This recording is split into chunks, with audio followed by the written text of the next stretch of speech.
Hey there! Welcome to another episode on Tartarus, a miniature agnostic skirmish game. I've already talked in lengths about the lore and the factions of the world, and now it's finally time to dive into the game rules and the game mechanics. Let's go! Now, for the purpose of this video, I'm going to be using the demo version of Tartarus that can be found online using the link in the description. So I might miss some of the more complex rules that are going to be included in the full release of the game, but it will give you a good idea of how the game functions. Now, what do you actually need to play Tartarus?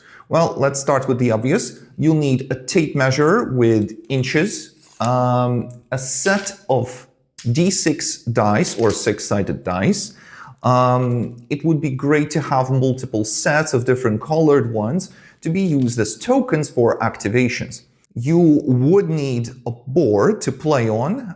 The game is made for 24 by 24 inches, but you're free to expand this to 30 by 30 or to any other size, depending on how big the game you want to have. I almost forgot, you would also need some terrain to play Tartarus. Visibility and line of sight is a thing in the rules, so having a 3D printed terrain like you see here, self-made terrain, terrain from other systems, or simply just having cardboard boxes to represent some buildings and stuff would be great. You'll need miniatures. The game is made for 32mm miniatures, and today we're going to be using the two sets of miniatures already up for free on Taiga Creative Studio website.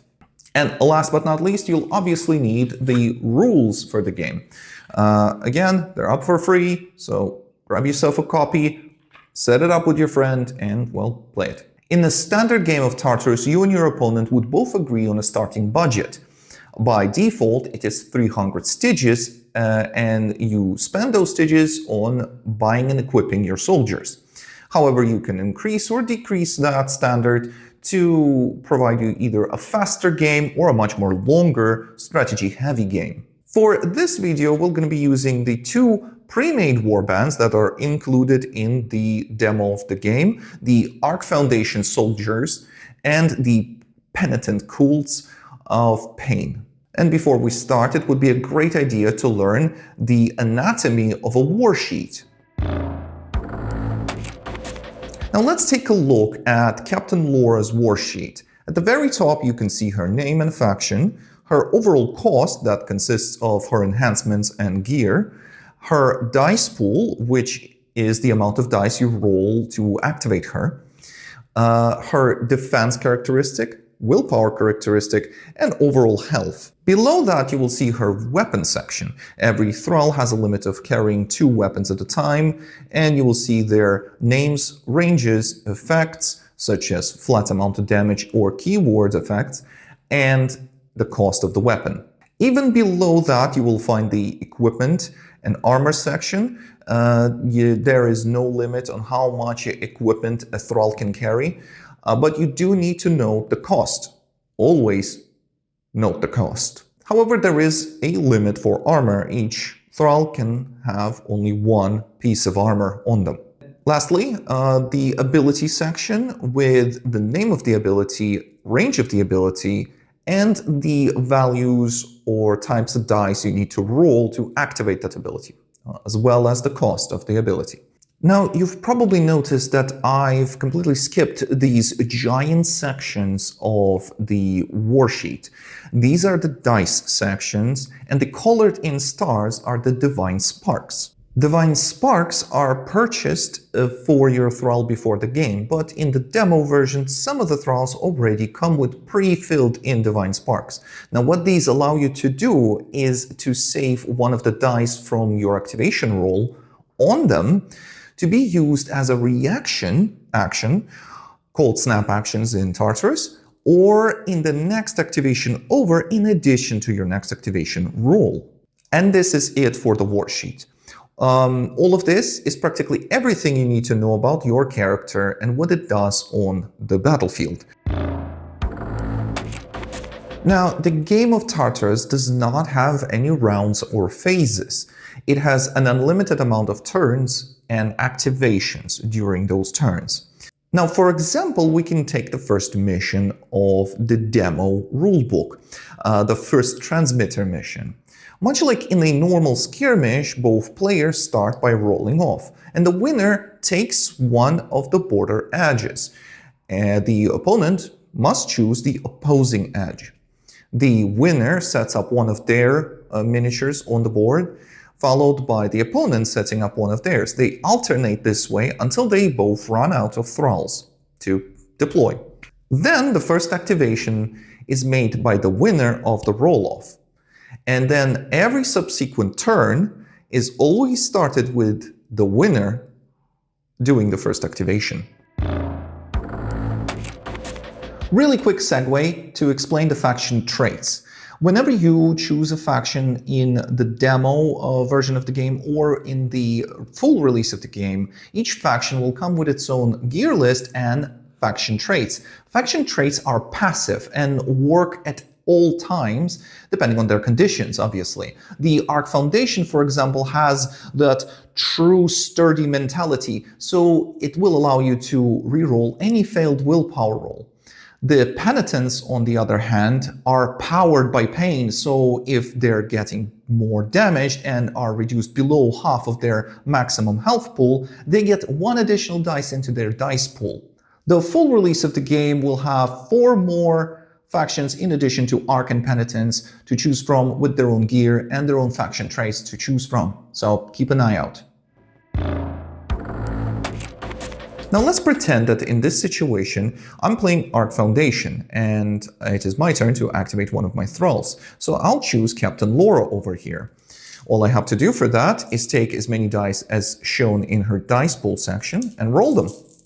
Now what these numbers allow me to do is to perform actions available to all thralls in the game, such as movement, attack, usability, or save some of them for reactions or next activation, provided you have a Divine Spark. Now, for this situation specifically, I do want to move her inside of that Penitent Thrall for later attacks. I will try using this 6 to move her 6 inches. How the movement is done is by taking your measuring stick or tape measure and moving her 6 inches from the start of her base to the start of her base. The rotation of your miniature doesn't matter. Now, the line of sight in Tartarus is measured from perspective of your character. Lean down and check through the perspective of your thrall if he or she sees the target. If they do, that target is considered within line of sight. However, in situation where 50 or more % of the target's miniature, excluding the base, is obstructed by terrain such as this rock here, the target is getting the benefit of cover, which means the attacks that target that thrall could only be performed with 6s, doubles, or triples. That's not really a great position, so I'll choose to move my Captain Laura 3 more inches so I can use the rest of the dice. And here we are. My Captain Laura is in full line of sight of the target. All she has to do now to attack it is to check the range of the weapon, which is 4 to 16. Now let's check that. He is outside 4 and perfectly within range. Now that my Captain Laura is in full line of sight of the target and the target is within range of her assault rifle, it's time to actually deal some damage. Now how that's done is you check the profile of your weapon. You can see the flat amount of damage right here with 3, 4, and 5 dealing 1 damage and a 6 dealing 2 damage. And then you have the keyword effect. Each one of these can be activated only once per activation. In this situation, I'll be using the 3 and a 5 to deal 1 damage each and a 6 to deal 2 damage. However, the target always has a chance to defend themselves. For this, we're gonna have to take a look at the defense characteristic. For Big Brother, it would be a 5+. That means he gets a dice for each one of the dice I put against him, and he has to roll them to see if that damage actually passes or not. On a 5 or a 6, the damage doesn't. So he successfully avoids the 2 damage and the dice goes away.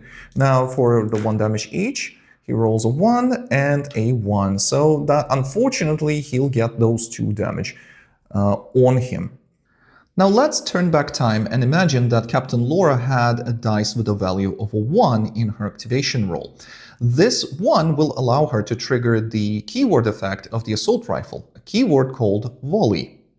There are many kinds of keyword effects, and all of them do something different.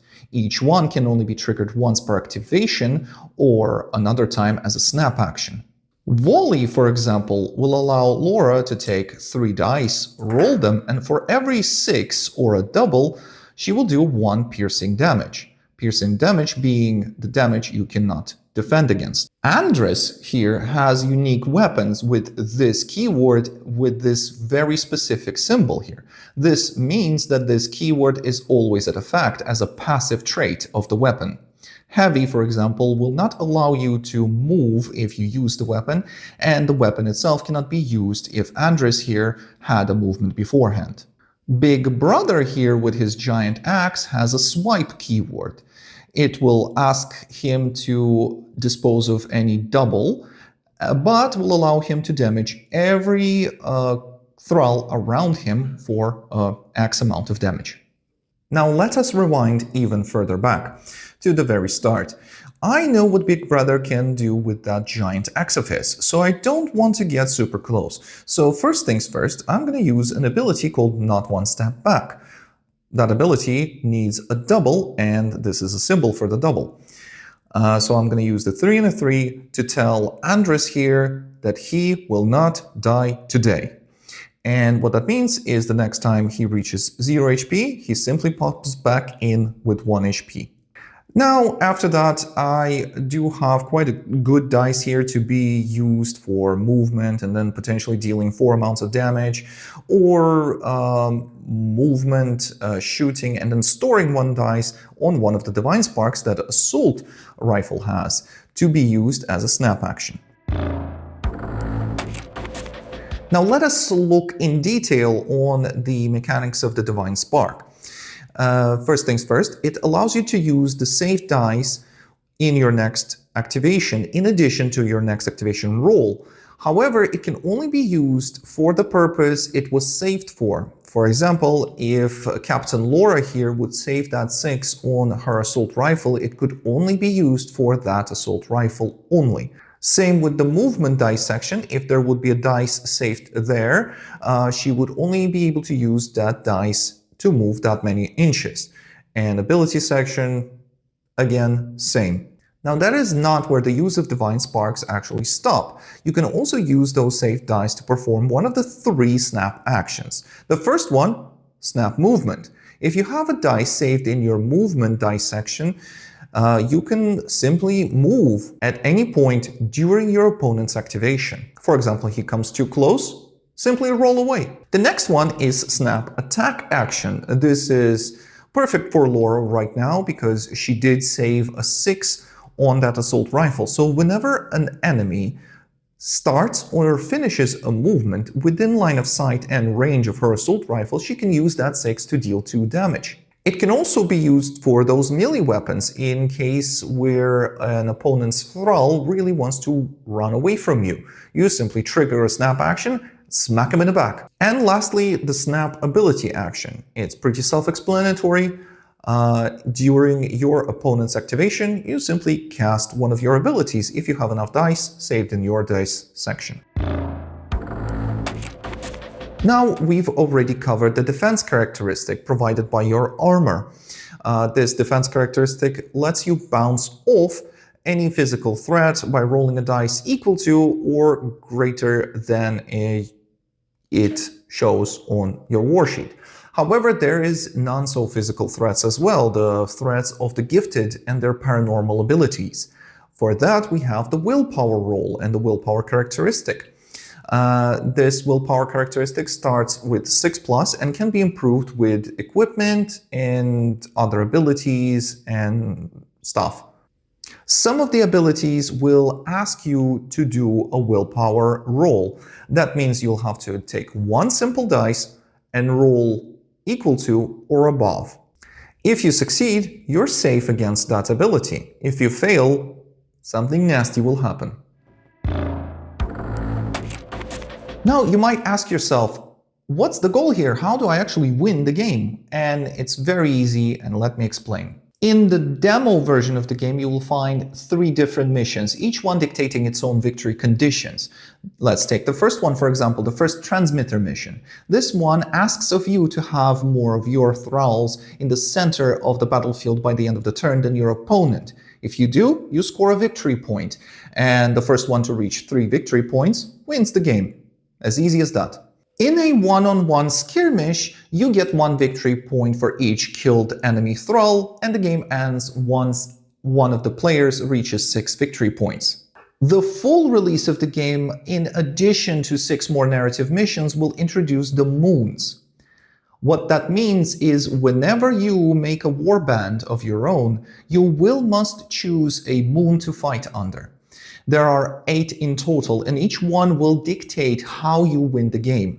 Usually, it is get 1 victory point for killing an enemy thrall. However, each moon has its own shtick. For example, the Moon of Wrath will give you 1 additional victory point at the end of the turn if you kill more than 1 thrall. The Moon of Sloth will grant you additional victory points for playing more defensively and not leaving your deployment zone. The Moon of Hope, that exists for those that don't want to fight under any moon, will provide you additional victory points for any 3 defense or willpower rolls you succeed on during the turn. We are in the world of Tartarus, and you do have to remember, nobody can die here ever, and your thralls can't die either. They will come back to life just to fight for your warband again and again. Now, how this works on the tabletop is every time a thrall reaches 0 health points, he's taken off the board. In the start of the next turn, before any activations are performed, he comes back to life on the board within 3 inches of any board edge, and 6 inches from any enemy thrall. However, he is exhausted and tired from his recent resurrections. He's probably gathering all his gear, so during that turn, he won't be able to have his activation. He's treated as already had his activation. He is still a valid target, so be careful where you put them. And that is it. That is all you need to know to play the free demo of the game. I'll come back later to explain how to actually make your own conscript thrall, how to equip a faction thrall, and some of the more detailed rules of the game that I haven't mentioned here. If you need any detailed explanations, please leave a comment or contact me on my Instagram or through Discord. All the links are going to be in the description. Thank you for listening, and I hope you're going to enjoy the game.